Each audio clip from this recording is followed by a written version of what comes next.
How you play the game with the people that writing the rules? Ain't the fame that I'm after when paying the dues. I've been through the pain that's reflected in the attitude. Might be winning now, but the thing is that I had to lose. So go and tell me what you really want to do. And lonely at the top, cause there ain't a lot of room. Ain't no other option, it's all I ever knew. So I'ma get it poppin', you know how I'ma do. I've been down through the blood and the sweat. Guarantee you can know I'm a threat. I've been down through the blood and the sweat. And I ain't close to being done yet, I'm going all in. Yeah, I'm going all in. Yeah, and I ain't close to being done yet, I'm going all in. Yeah, they know I'm going all in.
All right. Let's see here. Raphael says I'm muted, so I took off the mute. Hopefully that took care of the problem. So we took it off just in time for our special guest. It's okay if we messed up, or I messed up with you guys, but don't want to mess up with our guys. Boy, our special guest tonight, our boy Wayne Breezie. What's up, brother? What's going on, fellas? Listen, here's the funny thing, right? Like, people don't realize the production part. I just had this conversation, I think with Mike earlier on the show. They don't realize how much or Sterling. They don't realize how much goes into the production part. How nervous we be making sure Yeah. right buttons, and then we got to explain ourselves, and then we just blame it on technology, yo. But hey, Yeah. it's good to be here, Sure. fellas. I appreciate, yeah, bro. You got to press all these buttons. Sometimes you press the wrong one, and so when I did the intro, I forgot because I just created that intro because we didn't have one, so I added it on, and I forgot to take off the mute after it to set it automatically to be taken off. And I happened to look at the comments, and Raphael says, "Can't hear you." I'm like, "Oh crap!" It's all Trust me, they'll let us know, and that's a good thing, man. Shout out Yes. to the As long as that's watching. as long as they Shout can out hear to us them. now. Can Yeah, everybody hear exactly. everybody tonight? You're on. Let's see. Let's see here. Give me a sec. Here we are all working. All right. Can you guys hear all of us? Yeah, it sounds like everybody can hear us now. I got my Instagram live going as well, and they say yeah. Okay. Perfect. Perfect. So, gentlemen, it's the off season. A little bit before the draft, we just went through and going through free agency. We brought in some players. Not of those big name players that a lot of people wanted. We didn't get a Javon Hargrave type of player, according to many faithful, but we did get some good, solid pieces to the roster, and we lost a few. I want to start with our guest, Wayne. So far, what do you think of the add-ons? And if we can start with Leonard Floyd, what's your thoughts on him, and what do you think he'll bring to the table? Yeah, I mean, I think the Niners definitely added on some good pieces. With the 22 free agents that they had going out, and with the re-signings and the new free agents that they brought in the trade, I think they got like 16 or 17 new acquisitions to the team. So they're retooling. But to start with Leonard Floyd, because that has to be the biggest signing, the Niners get themselves a pass rusher. And you know what? a lot of people are like, well, he's not a premier pass rusher. This, that, and the third. Well, we have the premier pass rusher. Now we're looking for that person that can be the perfect complement to the premier pass rusher. And so when you look at Leonard Floyd, you say, what are you going to get? Well, the first thing you're going to get is consistency. One thing he likes to do, he knows how to get to the quarterback. And the second thing you're going to get from him is effort, right? Like high effort, right? He's not beating these guys one-on-ones. He just doesn't give up on a play. Is like a gnat, and he's going to find a way to get to the quarterback, find a way to make those tackles for losses and things like that. And the crazy thing is when you look at the way he was utilized in Buffalo last season, it's like they didn't even use him much, and he still produced 10.5 sacks. So imagine playing less than 50% or just at the 50% mark of the snaps on the season, and you still record 10.5 sacks. So I think the Niners are going to get them someone that can finish a play. And I think that's where they were struggling with last year, man. Listen, the pressures were there. We were up on the pressures, but we weren't finishing. And so I think the Niners got a really good, in my opinion, a premier pass rusher. I'm not comparing him to a guy like D Ford or a guy like Hassan Reddick, but you know what? When you get one of those type of defensive ends or outside linebackers, depending on which formation he's playing in, whether it's 3-4-4-3, however he chooses to line up, you're going to get some speed. And I think the Niners could use some speed out there on the edge, and this could be a good person. No one's talking about Robert Bill Jr.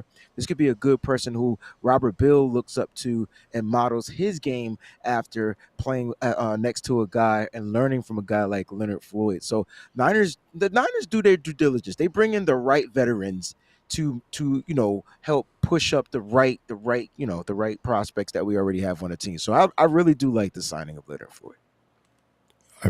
Yeah. So do I, man. I think this guy's going to bring a little bit of speed, kind of something we missed from the day of D4 before he got injured.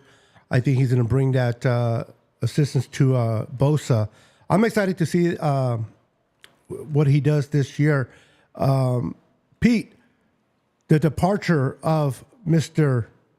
number 91, Eric Armstead, now a Jaguar. What's your thoughts on that, my friend? I mean, parting is such sweet sorrow. The man has given the 49ers his all for, he had been a really reliable piece for a while. And then he went through a string of injuries, had a really tough time with his feet, and that plantar fasciitis is no joke. Any of us old folks know how that goes. But the reality is he's missed a lot of games the last couple of seasons, and it wasn't surprising to me that they tried to move off of him. I was surprised that it was this season because of the caponomics, but it is what it is. They chose to take the hit this year and focus on getting Ayuk, just to free up enough space to sign Ayuk and make their other free agent acquisitions, as well as sign their rookie class. They got a lot of picks. Who knows if they're going to use all of them, but you know how it is. But I think we're all going to miss the heart of Eric Armstead. He's huge in the community, all that stuff. And he was obviously a great teammate. His team, the roster just loved him. So obviously they're going to miss him, but at the same time, everybody knows we all got to move on at some point. So it is what it is. Exactly. And Brandon, we brought in a cat, Collins, I believe his last name, from Houston, to kind of take over Eric Armstead's spot. Have you done any little homework on him since we picked him up in free agency? What are your thoughts on him replacing Mr. 91? I have not done a little homework on him yet. Been busy with work, but I hear that he's actually a pretty good guy, especially on the inside. I heard he's he's pretty good in the run game as well. So be on the lookout for that, because during last season, especially during the playoffs, we were struggling in our run defense. So this should be a plus and a factor for our run defense to get help right there, especially in the interior. So I'm excited to see that for sure. Absolutely. And I'm fired up as well. Hopefully between him and Jordan Elliott that we brought in, for what I've heard of him, he's very good against the run. I think he was number 6, if I'm not mistaken, Mhm. in the run rate. So we'll see what we can do with him. I know one of the areas we were getting gashed last year was in the run. So hopefully he can bring that extra element of stopping the run and help us do what we do best on defense. Mr. Wayne Breezy, I've been watching your show for a long time, my friend. You are amazing. You know your football. You're very knowledgeable of the Niners. After all the draft, after all the free agents that we already signed, which other position do you think, from your perspective, that the Niners need to look at and bringing in before we move on to the draft? Yeah, I know a lot of people won't be, and thank you for those kind words and those compliments. A lot of people, a lot of faithful feel like this isn't a position that they need to address in free agency. But I still think that since the Niners have some money, I wouldn't mind them going out there getting a safety. And the reason why I'm saying that is you got Jair Brown going into a second year, and you got Hufunga, who's coming off of his ACL injury, entering the last year of his contract, and so you don't know how that's going to return. And then when you look at who you lost your two vets. All right, you're losing Logan Ryan in free agency, and you're losing Tashawn Gibson in free agency, and so I think that that's what the Niners are going to do. They're going to wait, and they're going to test out. They'll probably hit the draft. They'll probably draft the guy. But I think when you start Mhm. to see these veterans still lingering around in free agency, I wouldn't be surprised if a guy like Simmons gets a call and they see what type of numbers they're working on. I mean, if there's a safety that you want on the San Francisco 49ers, it's Simmons. This doesn't change the play or the mindset of Hufanga and Brown, the young guys. But if you go out and get a guy like Simmons, it can change the way our defensive coordinator Nick Sorensen kind of utilizes players. Like I wouldn't be surprised if we see big nickel. Now you got three safeties on the field. You could drop Hufanga into the box as a linebacker. You can use Jair in the box as a safety, and now you got your center fielder back there playing safety. And there's no one in this game other. Justin Simmons is a really good center field type of a safety who's still playing really high quality football. So I wouldn't be surprised if they go out there and they give him a call. But there's other guys available, other vets. But safety is a position I think they should still address in free agency, as well as tight end. And when you look at the tight ends, I feel like Ross Dwelly gets the call. Like, you know what I mean? Like he's the Juwan Jennings of the tight ends for the San Francisco 49ers. They kept him around. Now he's tenured as far as like the amount of snaps he's played, the games he's started. I think they bring him back on a 1 year deal. And now you got your three veteran safeties. No one talk about Jake Tongas and stuff like that. But now you have your veterans, and only two of them will probably make it. And then you kind of going to see what these young guys do. Cameron Latu's coming off the ACL injury as well. And so now you got to just see how the tight end room, but that room needs to be upgraded at least to help out George Kittle. You're losing a great blocker in Charlie Warner, who's now at the Atlanta Falcons. And so now you're saying, well, which one of these guys are going to be the good blocking tight end or whatever? So they might go a different route. I think I would like to see a lot of 12 personnel out there on the football field, two tight end sets. So we'll see. But tight end and safety are the two positions I think that they still will address in free agency. I like it. I like it. On Hey, the tight end note, what do you think about the two guys that we picked up last year? I know we haven't seen much of Mr. Drop the Ball, can't catch it and hold it. The two, do you think he still has a chance to prove something this year? You cold. But you know what? He ended up getting injured. They put him on season ending IR. He didn't even, you know, make the roster because of the injury. Okay, because of how things work out. Braden Willis was the one that got the bright spot. He ended up being on making the roster, and he was actually utilized minimally in games, right? Like so mhm. I don't know if these guys are going to progress into what Kyle Shanahan is looking for, but we'll see. But I there's some tight ends in this draft, and that's why I say you bring back Dwelly. I don't think Dwelly jeopardizes any of the young guns from developing.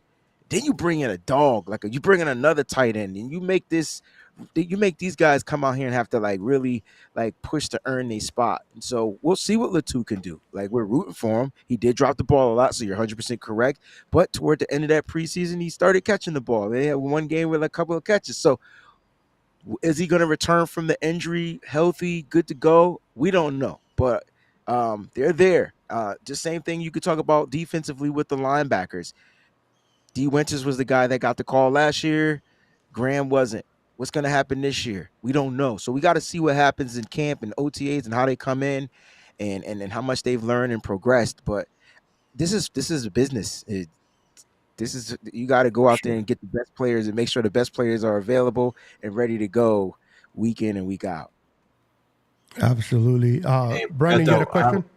Yeah, I have a question real quick. Breezy, I'm going to ask you this question. I know we've been asking you a lot already, but I wanted to get your thoughts on this because, you've been doing this a lot longer than, any of us have and everything like that. But I kind of saw the other day that Mooney Ward was talking about the cornerback. Davey, right? Tre'Davious There he is, Yeah. White. I wanted to get your thoughts on that. And could that be a possible signing that the Niners could do, maybe? I mean, I want the faithful to realize that the Niners love veterans. Yeah.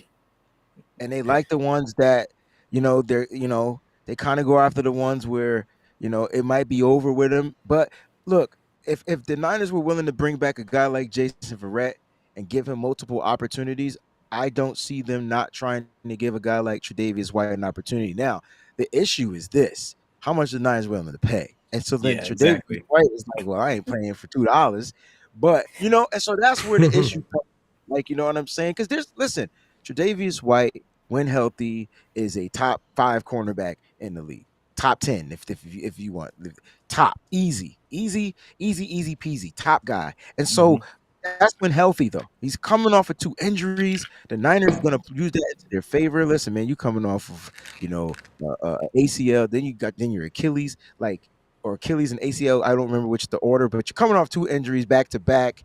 You're getting a little older. But listen, he comes in, he plays the Richard Sherman role like right away. Like he ain't got to do too much moving, laterally and all that type of stuff. He ain't got to do all that. He just got to make sure keep his man in front of him and bada boom, bada bing. So I wouldn't be surprised if the Niners don't entertain it. But the question is, does he want to play for the Niners? And if he does, is he willing to play for $2.50? Like that's the question. That's going to be tough. And I like what Mooney Ward is doing. I like he's recruiting. And when do you hear other cornerbacks, guys, recruit other cornerbacks? Like that's crazy. Not I often. think that's kind of crazy, especially a cornerback that could possibly take your job. So for Mooney, he's super confident. He's about that competition, and I like it. Yeah.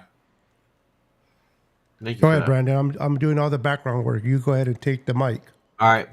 Okay, so here's another question. I'm gonna go to you, Pete, for this one, and then we'll go to Beto, and then we'll ask Breezy last.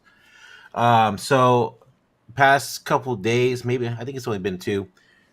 We've been seeing a lot of rumors and stuff, even though I don't think this is ever true at all. But the whole Brandon Ayuk possibly getting traded to the Steelers, and then we also had the Jaguars rumors as well. What was your guys' thoughts on that, and why is this kind of like coming out of nowhere, even though we know that Brandon Ayuk still has another year on his rookie contract, and we know for damn sure that the Niners are going to re-sign him. We know how this works and everything, but Pete, let me get your thoughts on that. Yeah, you just answered your own question. That's true. Like, That's true. I mean, the I wanted reality to get is your this. thought process when you saw it. Yeah, the reality is this. He ain't going nowhere. Yeah. Like, I mean, Pete. this is the thing that we go through every single off season. And we know as Niner fans that we just got to wait till right before training camp or right in training camp till our guys get signed. And that's just the way it goes. Niner fans need to, I mean, you may not like it, but just learn to love it. That's the way it goes. We go and keep our guy. We go and keep our guy. That's the Niners have shown that they are going to take care of their guys. I saw them even try to bring up old news in like what was I mean, it's so old I forgot dude's name. Like the defensive tackle we lost back in 2020. DeForest Buckner. Yeah, DeForest Buckner. So Yeah, like Buck. they tried to bring up DeForest Buckner from what 4 or 5 years ago. Like that's old news. The 49ers take care of their people, and they are going. I think that Ayuk is going to be the guy going forward. I think that he is the best guy for Brock Purdy. I feel, and that's my opinion on it. But I mean, it's not this year that we should be looking for trades. I think it's going to be next year. And unfortunately, like, I mean, it might not happen, but I mean, I think we're all looking at Debo a little sideways sometimes. And that might be an issue next year, but I don't see anything happening this year. I think it's going to be the same thing as when Debo was trying to get his deal. We're probably going to hear some ratchet news from his agent, but I mean, he's probably going to leak some stuff, but that's going to be it. It's just going to be like we're just going to have to wait till training camp. Yep. We go through this mostly every offseason when there's a big player that is contracts coming up and we have to extend, and a lot of the Niner faithful get worried and they get upset and they get scared, and the trade talks start talking, and the player wants to be traded, and this. We know the receivers, for whatever reason, they love to be divas more than any other positions. The Niners have shown in history that if they love a player and they covet that player, they would do whatever it takes to get them signed. They done it with Kittle. They did it with Fred Warner. They did it with Debo. Debo was out the door. Debo was moving towards Carolina, and because he's closer to home, and oh my God, what's going to happen? And everybody was attentive at the draft because they thought we were going to, and we signed him. Bosa, biggest contract in history of the San Francisco 49ers since they came into the NFL, given out to Bosa, and they took care of that. Took a little longer than we wanted to, but he started week 1 of the 2023 season. Brandon Ayuk is going to be no different. The Niners love him. They drafted him. He's their pick. They develop him. They love his skill set. They love what they bring. They're going to get it done. But it's traditional with the Niners. They don't do anything till early August or late August. So if you're expecting the contract to be extended before August, you're just going to drive yourself nuts. It happens with every big contract. It takes place in August. Be patient. If the season starts and he's not signed, then you can turn on your alarm bells and whatever it is that you have. But until then, relax, chill.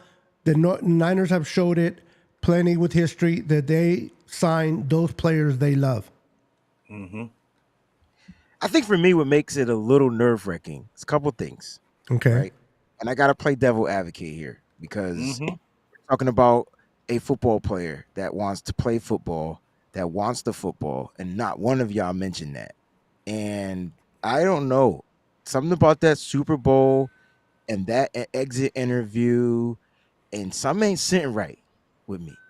And so I don't know if Brandon Ayuk wants to be here. Now, I'm not saying he doesn't, but from that exit interview, his body language, the tears, it was just weird, right? And we've seen wide receivers cry, we see Debo cry, we've seen it, but not at an interview. And something wasn't right. And I felt like for the first time, like Kyle Shanahan, Brandon Ayuk, like that, they just weren't on the same page. So I'm a little curious because of those antics and what got put out very early about him not wanting to be here. I'm wondering if that starts to creep back up. Now, I agree with you. The Niners handle the stuff the way that they handle the stuff, and it's that August. But I'm hoping that they don't wait, because it's only for the 49ers, it's only going to get worse as far as what they're going to have to pay him. Because when you look at Brandon Ayuk and you say to yourself, is he a top 5 receiver in the NFL? And some might say no. Some may say he's not. And that's fine. But that's not what his stats say. His stat says he's back-to-back 1,000-yard guy, and this is going to be his first contract, and he's going to get paid a top-tier amount of money. And don't look at the big number. Look at the guaranteed number. Debo $56 million, it's $56.3 million guaranteed. And if Brandon Ayuk is the top number 1 wide receiver, first round pick, that number's got to exceed 56. And so I'm thinking Ayuk is going to be in that almost 57 to 60 guaranteed. And now I don't know if the Niners want to do that. Like, all right, you got a bunch of money guaranteed to Debo for the next couple of years, and now you're trying to guarantee this big sum of money to 2 wide receivers. I just don't see teams typically doing that. I'm not saying that the Niners won't. I'm just playing devil's advocate here, just giving you like the figures and things like that. Because I know, hear me out. I know he wants to make more than 41 million. That's what you call it just got over in Jerry Cleveland. Judy, yeah. Yep, that's what he got guaranteed. And I know he wants to make more than 50 million, and that's what the dude from the Jags that just got signed, Calvin Ridley. Yeah. That's getting. Yeah. And his own teammates getting 56. So it's gonna make it difficult, but I don't think the Niners are going to trade him unless they really just get blown away from an offer. So we got to keep it open. Like I don't think these things we're hearing are rumors. We got to stop calling them rumors. These aren't rumors. These are probably true. These are true stories. Like teams are calling. Teams always call the 49ers. Hey, man, what you want for that dude? Like it's a call. It's a phone call. Teams are going to be interested in players from the 49ers in the discussion. I'm sure they're calling, hey, man, you want to trade Christian McCaffrey? Man, he had a really good year, but I'll give you bang, bang, bang. I'm not saying anyone's untouchable or things like that. I'm just saying they're going to call the 49ers. So I don't think these things we're hearing, the Jags, the 17th pick, and the Niners asked for the 17th pick, and Zay Jones, I believe, was the wide receiver. Like the Niners want a nice return for a guy like Brandon Ayuk. And so that's the business part. And I think a lot of us just don't want to know like what the business side is like. But you got to think of your future. And when you look at Brandon Ayuk, you ask yourself, are we going to pay 2 wide receivers that much in guaranteed money? And that's tough. And so do I think that the Niners get it done? Yes. Like I think that that's something that they want to do. But if a team comes and tries and offers John Lynch and Kyle Shanahan a crazy offer, they might look at it and be like, hey man, we can address this and get a receiver and give him time to develop. Like, so I don't know. I'm hoping Brandon stays. I don't want him to go anywhere. Technically, he's under contract for the 5th year, like you said, and the Niners own his rights even after that because they can franchise tag his behind the next year, and that would be all hell breaking. So I think John Lynch wants to try to avoid all of that. He wants to get this contract extension done. But the longer they wait, fellas, the harder it's going to be. And so I'm hoping they change that this year because T. Higgins got to get paid. He might be the only other one. And so that's where it's going to come down to, man. These guys getting – excuse me. I take that back. Think about Jay Jettas and those guys. They're looking for their extensions. They better do it before those guys get extended because if not, the Niners will be paying out the wazoo for Brandon Ayuk. I think just what you just said about as far as they're going to have to blow their socks off with an offer. Just like when Debo was up for his contract, they said it had to be a Godfather type of deal, and that's what we're looking at. And I don't think any team is going to give him that. I just don't see it happening. And like you said, devil's advocate. I could see. We know that they're not rumors. Like I fully believe the 49ers are talking to teams, but like I said, they would have to give so much that I think the 49ers are putting the price so high that I don't think that teams are going to be willing to go there. But I think the 49ers are always listening. If they're willing to knock their socks off with a deal, then I could see it. But yeah, I just think that as soon as they said number 17 and Zay Flower, they were like, okay, well, it was nice talking to you. but like, yeah, we're not going that. We're not crazy.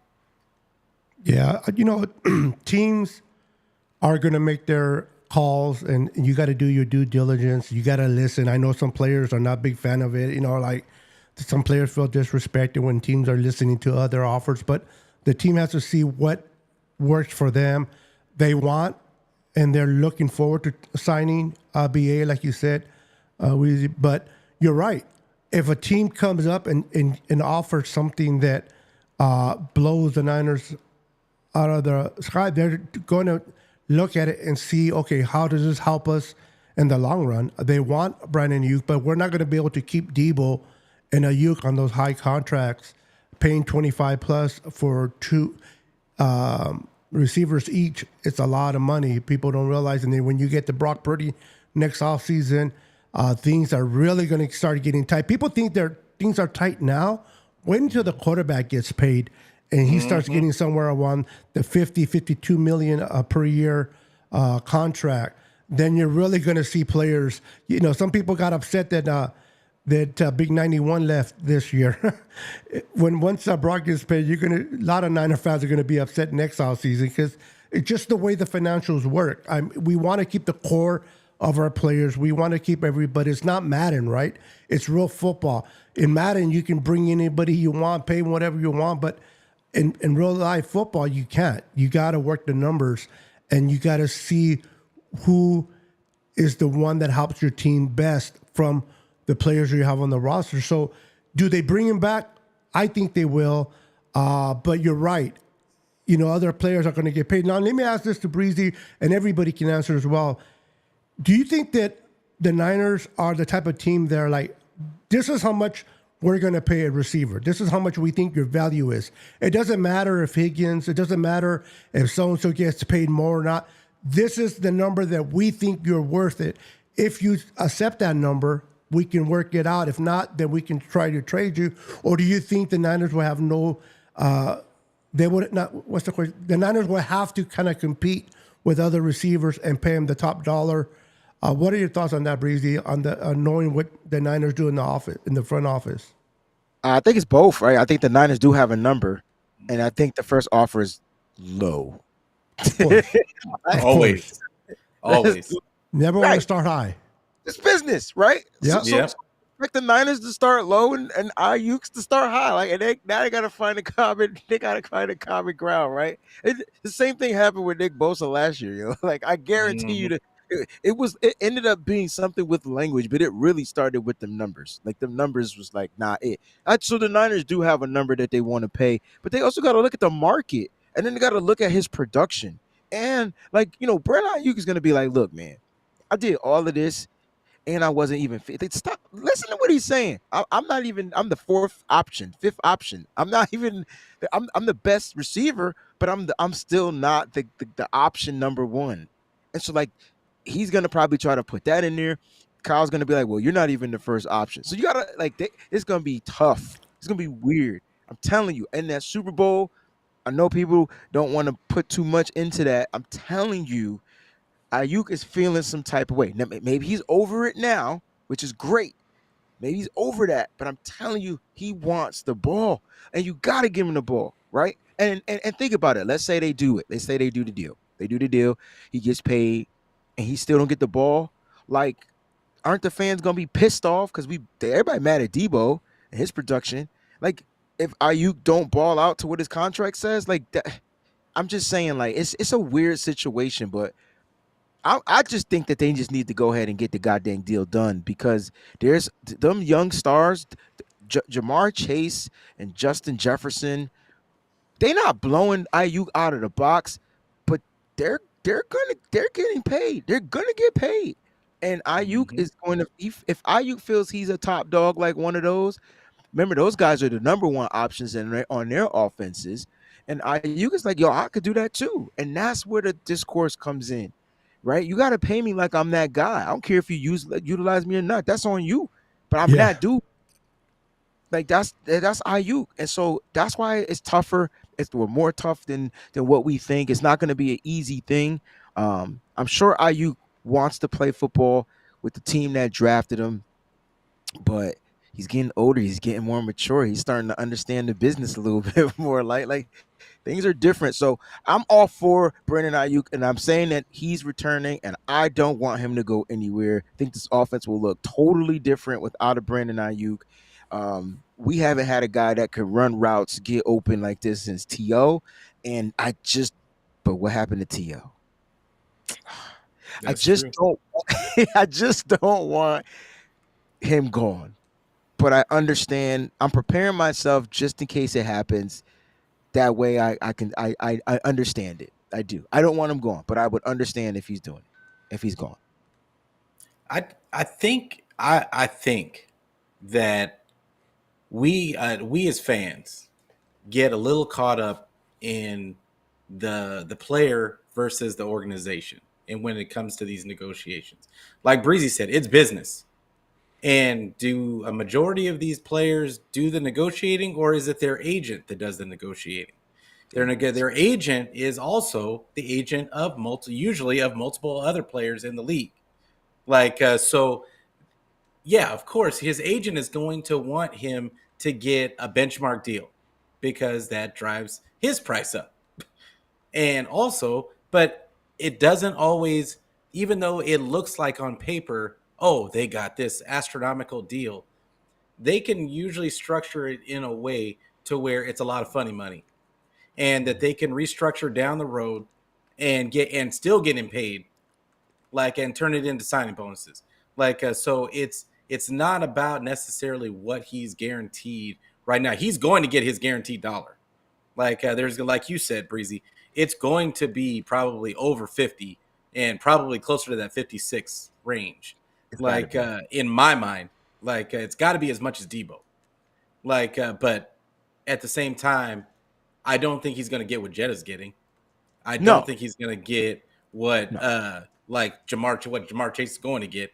I just don't. I think he's going to get kind of in the middle a little bit, just not necessarily because of production, but just because we still haven't seen the top of Ayuk yet. And exactly everything that he can do. And I think some teams don't exactly know everything that Ayuk can do because he hasn't been the number one option. But even not being the number one option, he's getting 1,300 yards and so many touchdowns. So I do know he's gonna get broke off, but yeah, I still think the 49ers are gonna find a way to get it done. It's gonna look great on when they put it on Twitter. It's gonna look great, and then when we break it down, I got a feeling there's gonna be some void years in there.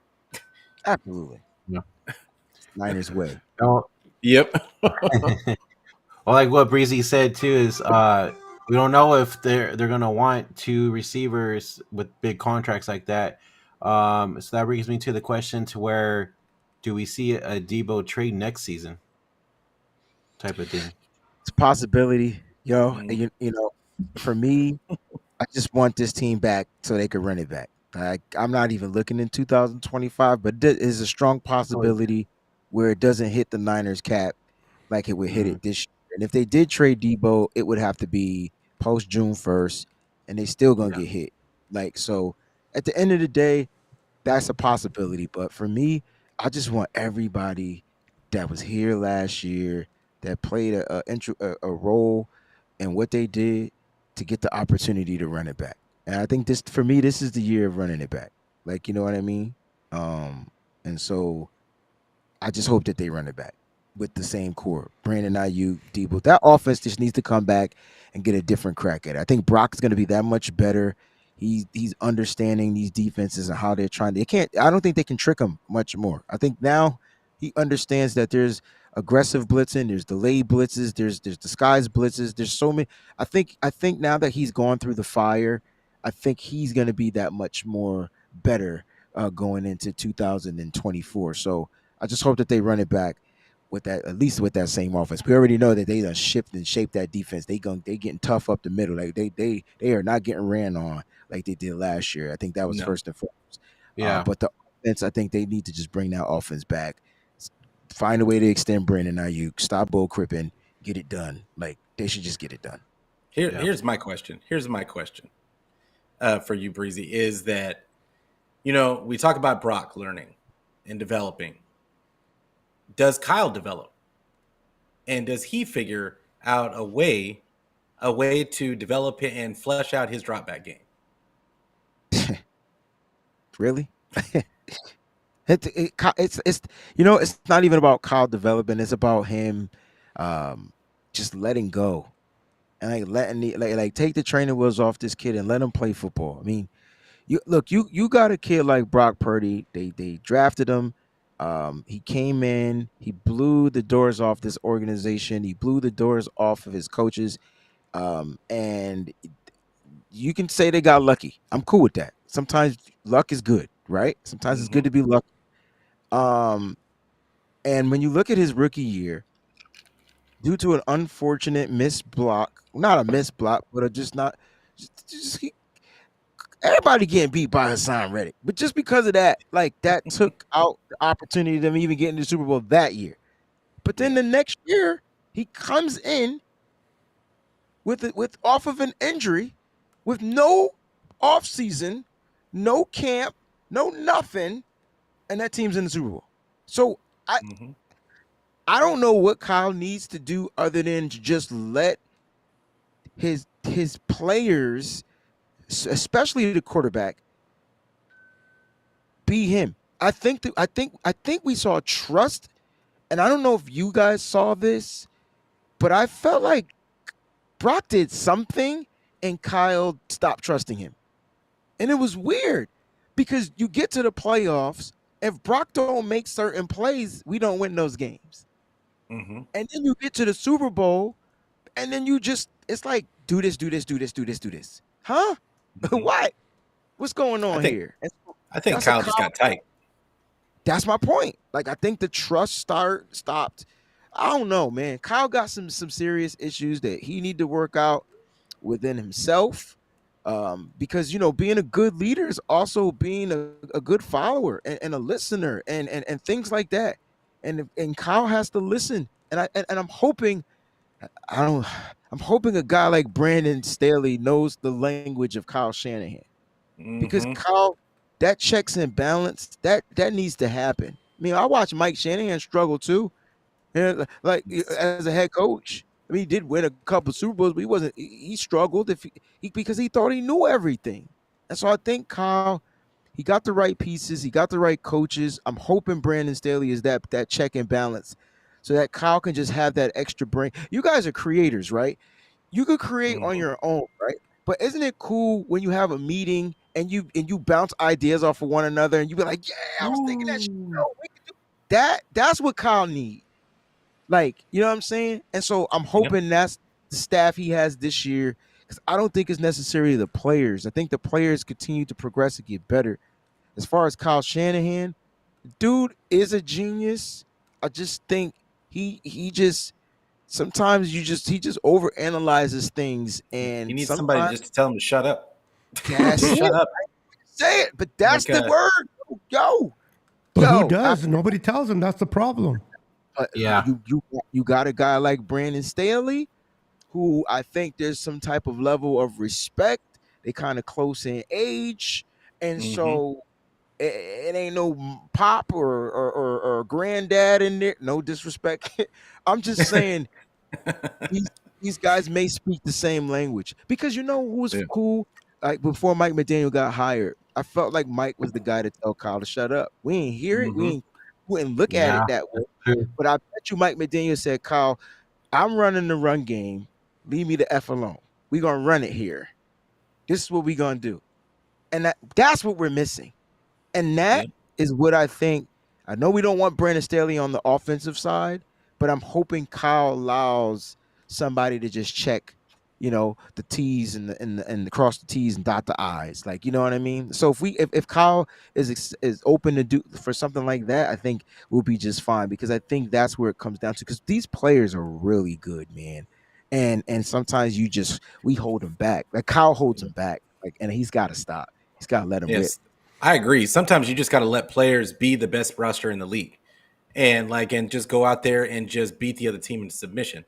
And and the 49ers have had the best roster in the league for the last 2-3 seasons now. Yeah. And it just, to me, it makes no sense. I completely 100% agree with you. And we've been saying it for weeks and probably months on our show, that, Kyle just, hey, bro, we I understand, you want to show off your toy and Brock Purdy. He's a grown man and all, but but I mean, you want to show him off. But at the end of the day, dog, like if it's best to run the ball down this team's throat, how about we just do that and get through this game and get out of here with this dub? Like One of the things that I like about Sean McVay, he has no problem playing a lot of the rookies, playing a lot of players, and Kyle has a thing with rookies. That's right. Like the totally different mindsets. Like Kyle has trust issues, and Sean McVay is like, whatever happened, happened. If it work, it work. If it don't work, we'll come back to the drawing board. That's the difference. Like Kyle, I feel like Kyle does that is if his back's against the wall, his players are hurt. He got to use the play. Yeah. I feel like too, like you saw in the championship game against Detroit, I feel like Kyle there let Brock play and let him, and come Super Bowl, we were up 10 points, but he was very conservative with Brock, and we didn't see the same plays that were being made in the Lions game in the Super Bowl. So, I mean, like what does it have to take to let have Kyle say like, okay, I'm gonna let my boys play. Like I can't keep doing this shit. I mean, I've already lost 3 fucking Super Bowls. You know what I mean? At some point. Well, he lost 2, but he lost. Well, you could say he lost the Atlanta Super Bowl. People blame him on the Atlanta Super Bowl. Is that really on him though? You got a 25. It comes back to not running the ball. Run the ball. But the defense gave how many points? I mean, the defense. I get it. You're 100% but keep them off the field with the run. They couldn't stop the run. Well, to be fair to Kyle, his running backs were hurt. Yeah. So who was his running backs? Freeman and Coleman. They were beat up, and so Kyle had the MVP. So Kyle was thinking all the MVP got to do is dink and dunk, and keep the short pass game, the bootleg options that we love. We don't see much of. He just thought that was, and on one of them plays, I can't remember the linebacker or the defensive end that intercepted the pass. That was the downfall. So yeah, the defense did play a factor, but I think the reason why the blame goes on Kyle is because he didn't blow the lead, but he couldn't. He couldn't add on to the lead. like you know what I mean? Like he couldn't give more. Like it would have been different if Kyle still was scoring. Like the offense continued to score, but they couldn't run the ball anymore. They couldn't move the ball. They couldn't move the ball. They couldn't. That's the thing. They couldn't even move the ball and get some first down.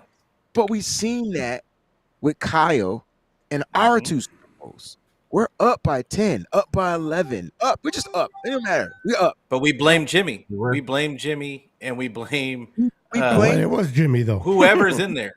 We do blame the players, and the reason why we do it is because they don't execute the plays. Exactly. But the philosophy of the game is like, yo, Kyle. Let me get away from Kyle. Let's go back to Harbaugh. Let's go to Harbaugh. We remember that Super Bowl too, right? Oh yes. Why the fuck are you throwing the ball? Why are you throwing 4 fade routes at the 5-6 yard line, bro? Like when you have Frank Gore, man. What? To get to the 1. And you don't even like throwing the ball. You don't even like throwing the ball. Just like Harbaugh has one of the worst passing games of all time as a Niner. Pete, make that make sense to me. I can't get it. Why do the Niners choke in the Super Bowls? Like, why are we choking off the one thing that got us here? Yep. It's running the ball. Jim wanted to run the ball.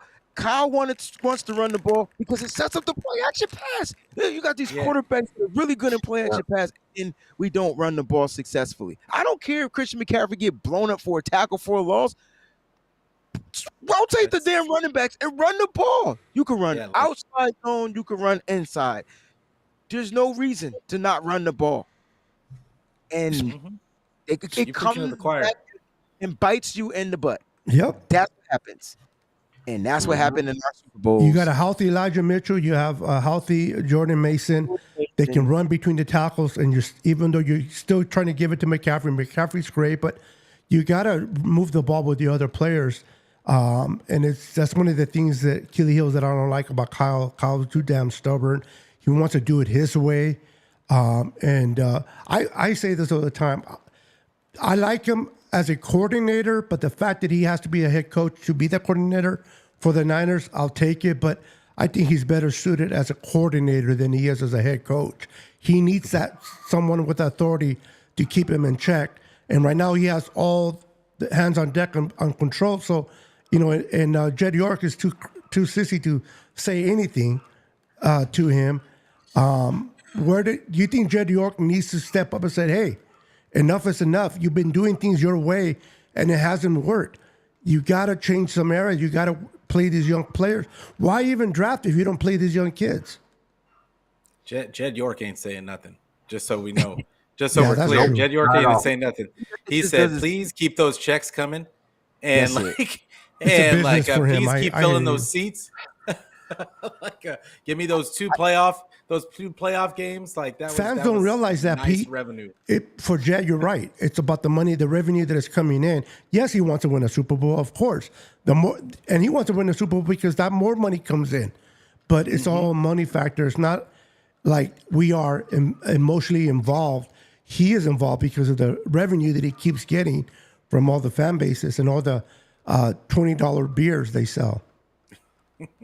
That whole stadium is expensive, and the only thing that should work is the internet. That shit. At the end of the day, like I don't want Jed York in anything that has to do with football. I'm sorry, but I just feel like he trusts Kyle, he trusts John, and they gotta get over the hump, and so. They're doing it though.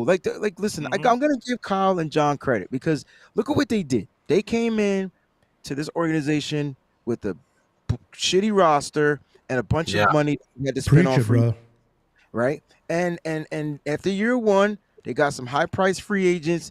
They gone. The only one that's still here is Juice. Let's just keep it a buck. They move on from some of the bulky picks. They traded DeForest Buckner and they started to try to build their own regime.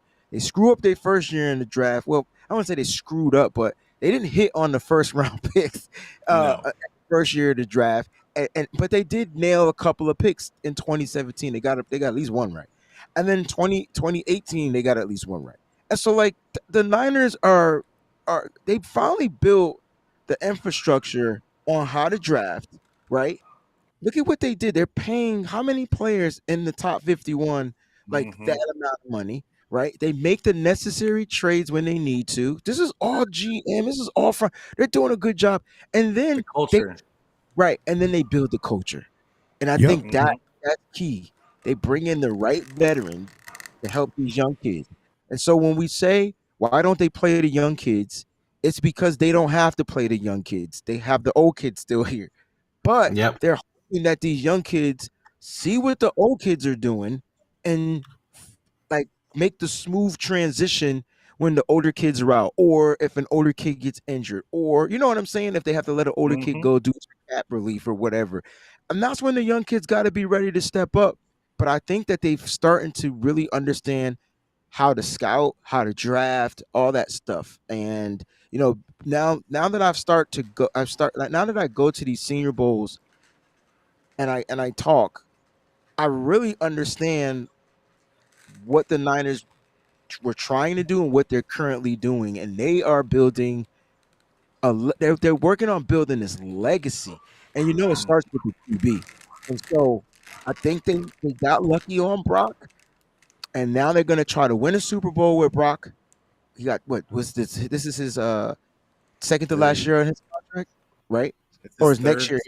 Third year. Next year, after next year, he'll be re-ups, I think. Got you. So next offseason, yeah, next offseason. So now we're talking big money contracts. So the Niners, they have to get it done now as far as their Super Bowl, because you're going to start to see a lot of them top tier guys go. But they know how to draft. So the way they draft is they're looking for kind of similar traits to the guys they already have, and so that's just plug and play for Kyle Shanahan's system. And so we just got to kind of we could talk our trash, we can criticize them. At the end of the day, we just got to kind of sit back, kick off our shoes, and just relax and just wait to see it come to fruition. Because I know a lot of us want certain things done. I think they can upgrade on the offensive line. But now I'm going to trust them to do it in the draft. They ain't did it before. They never done it before. I'm going to trust them to do it now. This is the year of the offensive line, and this draft right here, offensive line, 100%. They can I literally hope so. I update. hope so too. They got to pick the I right hope so. players, man. That's what it comes down to. They got to get their right players. So we'll see what happens, man. We'll I see hope what they happens. don't wait. I hope they don't wait till the 4th and 5th round like they did getting Burford and Nick Sakel.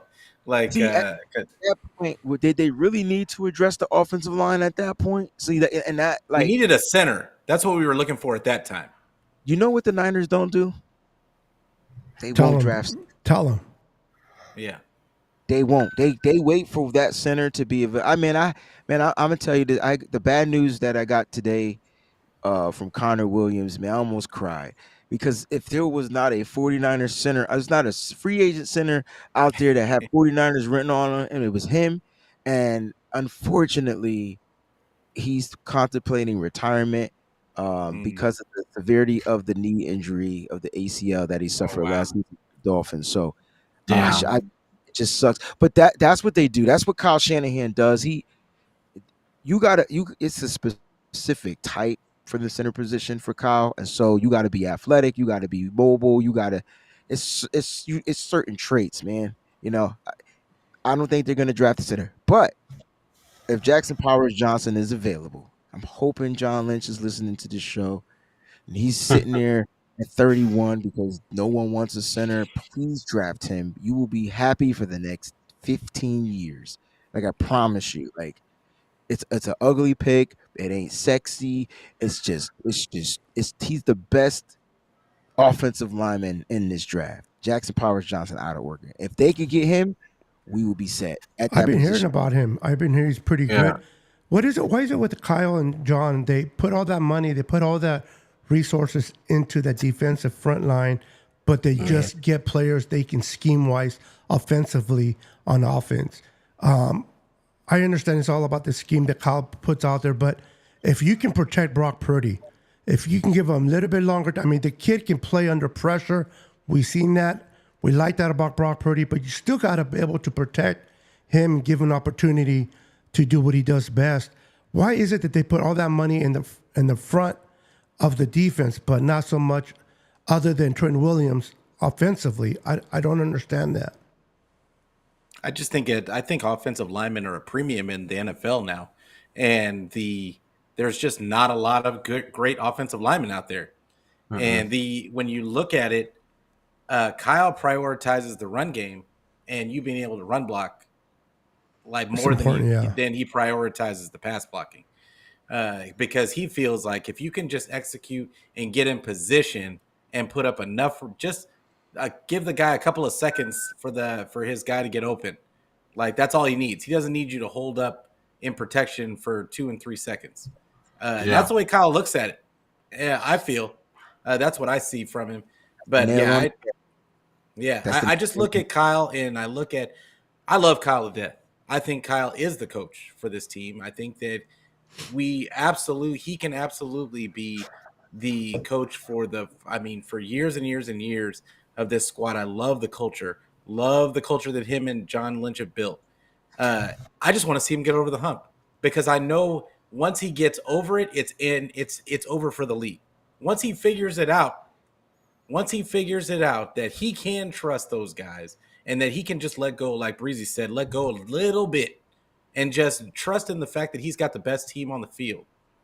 Then that it's a wrap. It's a wrap, in my opinion. But yeah, I'd love to see them go out and get O-linemen. I just know that the 49ers don't ever draft the way we want them to draft. So Yeah. Were you not surprised?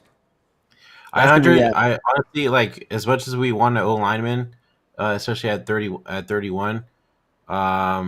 He's gonna get a running back. I don't think any of us will be surprised that we're gonna get a defensive tackle or DN. Yeah. This is what it is. It's what it is. But Breezy, real quick, I know we're a month and a half away from the Super Bowl now, but I kind of wanted to get your thought on, do you feel like the Niners, they didn't lose that game, they gave that game away. Do you feel like that? Yeah.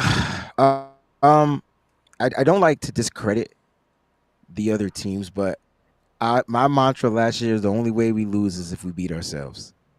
Yeah. Mm-hmm. So take that however you want it. Like, you know I what I mean, mean? a muffed punt, a fumble Just in the taking how red you, zone, I'm just like all saying. these other things. That sounds to me like we gave it away. Yeah. That was But hard, Brad. When the ball hit, what's the name? Because The two in the backward, Luter, whatever his name is. That was, man, my heart just came out of my chest. They have not scored at all. They were not even moving the ball until that point.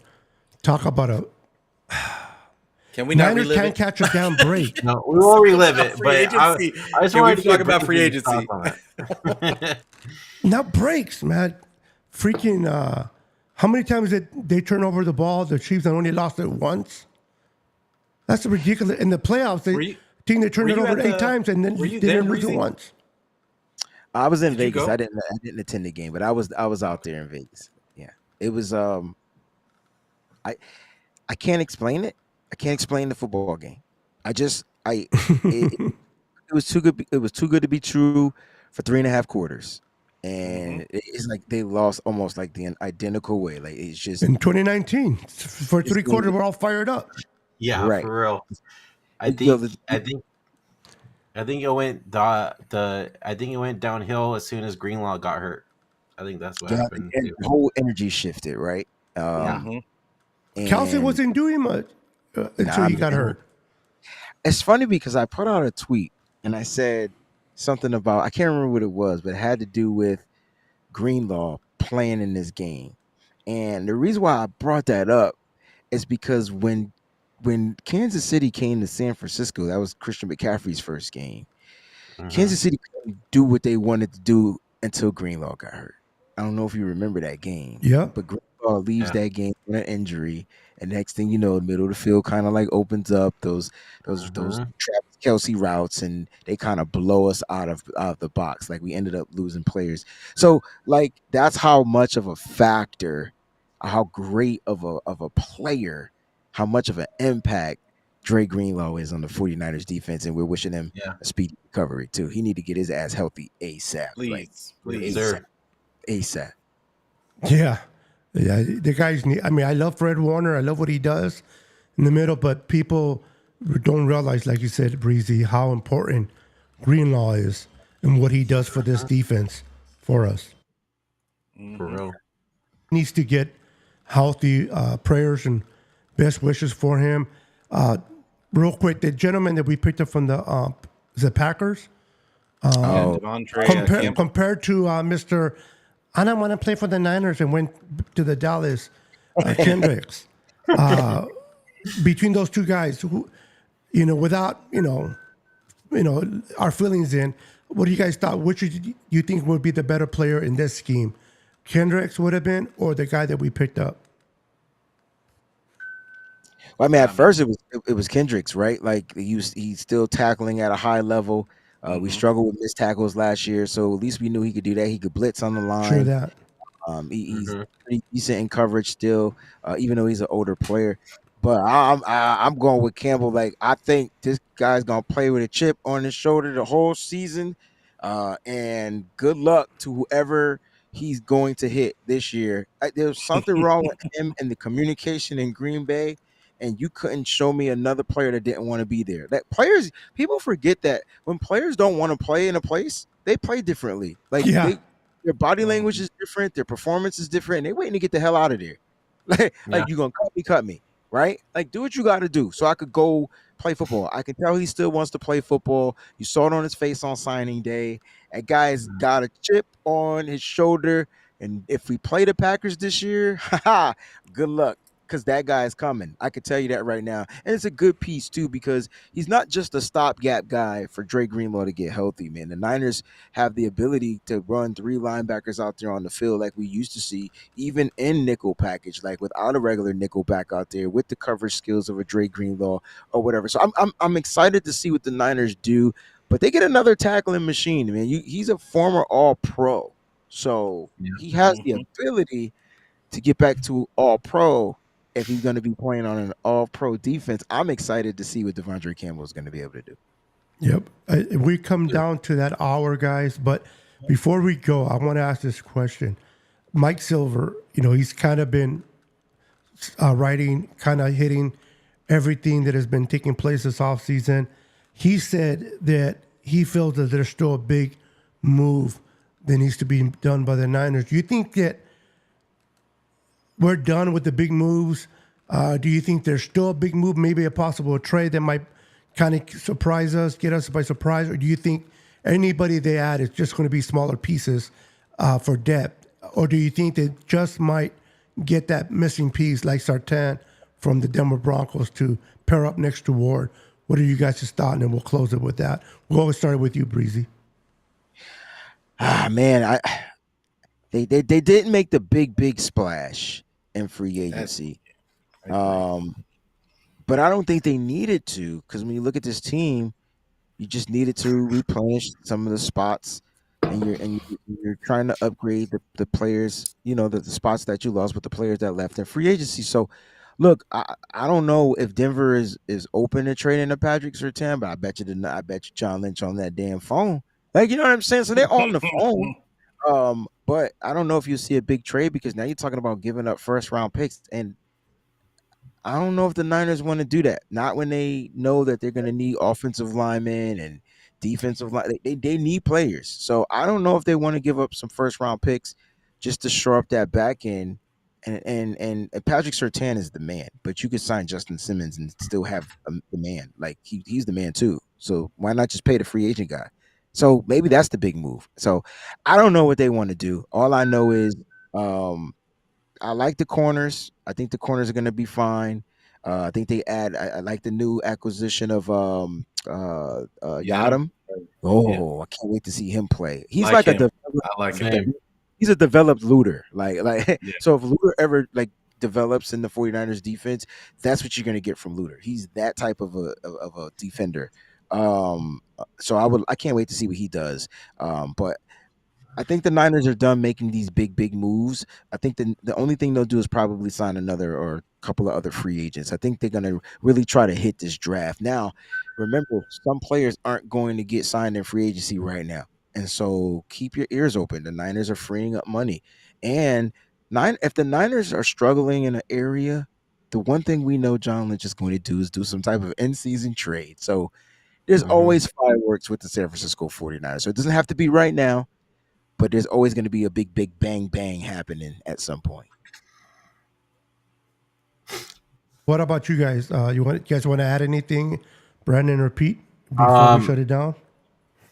Just real quick, ahead, Brian. I thought it might have been possibly Khalil Mack. If anything, it was a long shot for Joey Bosa. If that stuff didn't happen with the Chargers, but I know a lot of people wanted the Bosa brothers together, but I didn't think it was going to happen just because he's injury prone, and I think he's going to cost a lot of money as well. But I don't know if they wanted to play together, though. I know a lot of people would like him to play together, especially their mama. But I don't know if they wanted to play together, because they all want to do their own thing. I don't know. It would have been nice, but it's like. But also, Khalil Mack was kind of up in the air too. A lot of people were saying, he wasn't going anywhere. Harbaugh loves players like that. Yeah, because Chargers needed to clear up hell cap room themselves, so that's why those two were one of the big, products that if they were going to keep him or not. Yeah, they restructured though, right? Yeah, they restructured. Both of them did. Yeah, so they got rid of Mike. They got rid of Keenan Allen and Mike Williams. They got rid of So I mean, they're probably going to get rid of a couple of other guys that are probably making money that shouldn't be making money. But I don't know. I look at this year, and I think that I don't know that. I know that everybody was really kind of praising Mike Silver. I don't think he got anything out of the box. There was no big, huge move made. I know we're not sitting there saying Leonard Floyd is a huge splash move. I think he is a good piece for the 49ers, but I don't think that that's a huge splash move, in my opinion. I think they were questioning But his thoughts on the Eric Armstead being the big move that they were going to, But if there's asses you kiss very well in the organization, you're going to get information. So yeah, They would have kept Arik if he took the pay cut. Yeah, He didn't want to take the that's pay my cut. thing is they would have kept him if he would have taken the pay cut. I don't blame think him, that was though. a big splash move that he was talking about. I think that he was trying to throw something out there, thinking that it was going to happen. Throw and it anything didn't against the happen. wall, see if it sticks. And exactly. And then if it doesn't happen, you know how the fans go. Like they're gonna forget that he said it. Like 2 weeks down the road. So Yep, the media does that all the time.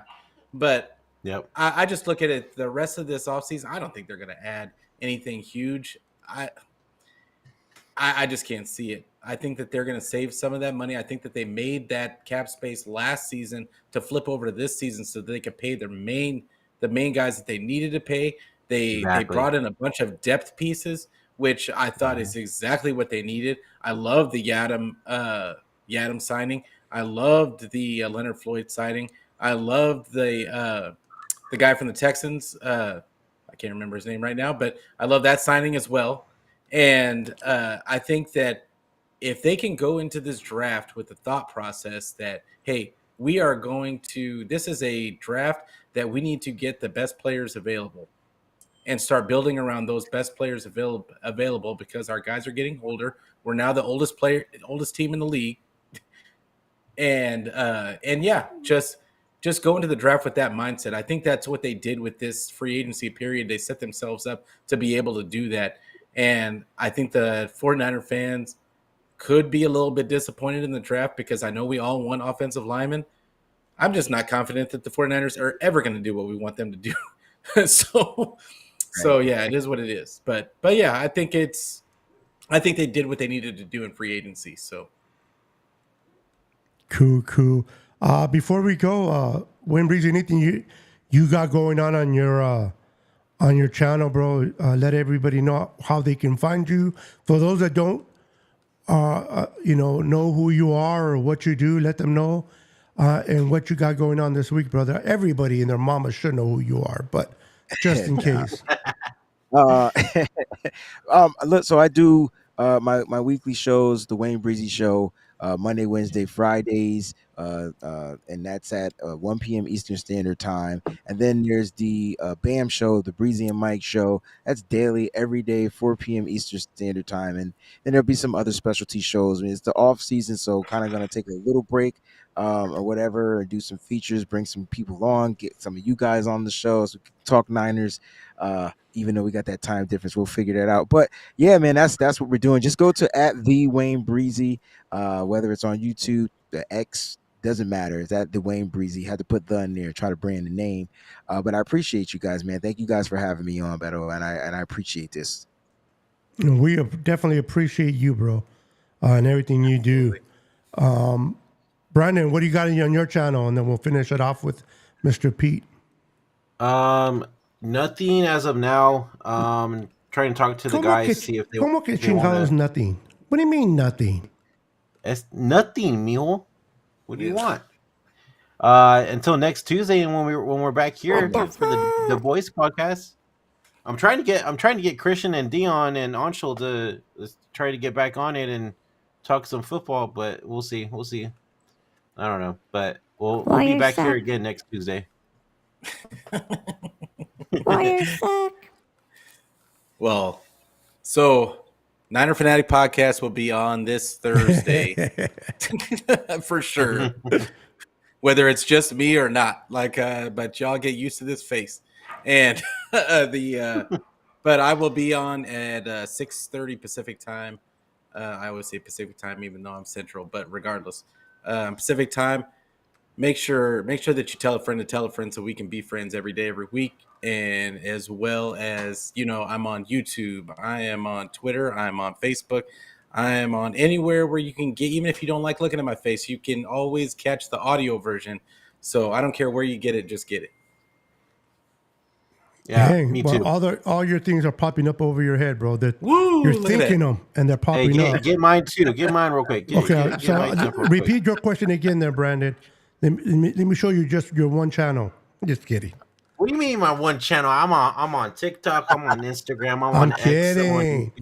I'm They're on all You up gotta there. make Facebook. it They're all flow. up You gotta there. make it flow. I got the whole 9 yards. Okay, so make sure you guys go hit that follow button. Make sure you hit that like and subscribe button on YouTube for Favorite Faithful Podcast. Twitter is FFPod49. TikTok for Faithful Podcast. Facebook and Instagram. Be sure to hit that like, subscribe button. We are almost at 1,000 subscribers on YouTube, so please hit that sub, and we'll try to do a giveaway. Me and Beto will get together and figure something out. He can help me out. But yeah, for that. Hell yeah! That's what I'm talking about. Brandon. Oh yeah, and if you don't want to look at this mug either, we're also on audio portion, Spotify, iHeartRadio, Apple Podcasts, Google Podcasts, wherever you want to listen Isn't to. that where you have on your way most to work, on following? your way home, whatever. We're there. Isn't that when you have your most following on the podcast? You know, I'm just about had it. You know I love you. Wayne Breezie, once again, bro, thank you for accepting Brandon's invitation to come to our channel. Much love and respect for you. I love what you and Mike do over there. I don't comment much, but I definitely, if I don't watch it live, I'm always catching it on the replay. I stay up all night. You know, I'm retired, so I sleep during the day, and at night I'm watching you and Mike go at it and do your thing. And I love how you guys bring the energy, man. Mike can definitely, if you're down, Mike can get you going, bro. I seen it as like, and it's like, Yeah. Mike, but I'm telling you, and He pushed he pushes it. But you guys make an awesome team. Thank you guys for what you do. Thank you for stopping by, brother. Truly appreciate Yeah, it. we appreciate it, Wayne. Yeah, And we appreciate want to just say thank you to the all-stars of the show, is everyone in the comments. The MVPs of the show is everyone in the comments. You guys deserve all the praise. Because without you, we're just talking amongst ourselves. You guys is what makes the show. Thank you for coming on. Thank you for those that came to support Wayne Breezie. Thank you for stopping by. Love you guys. Have a wonderful evening. And remember, we come on every Tuesday at 6:30 Pacific Standard Time here on YouTube and every channel that you follow us on. Go ahead, Brandon. Send us out. All right. With that being said, cheers to the off season. We're almost to draft time, and until next time, guys, go Niners. Go Peace. Niners. Niner. Bang, bang, Niner gang. 10, 9, 8, 7, 6, 5, 4, 3, 2, 1, 0.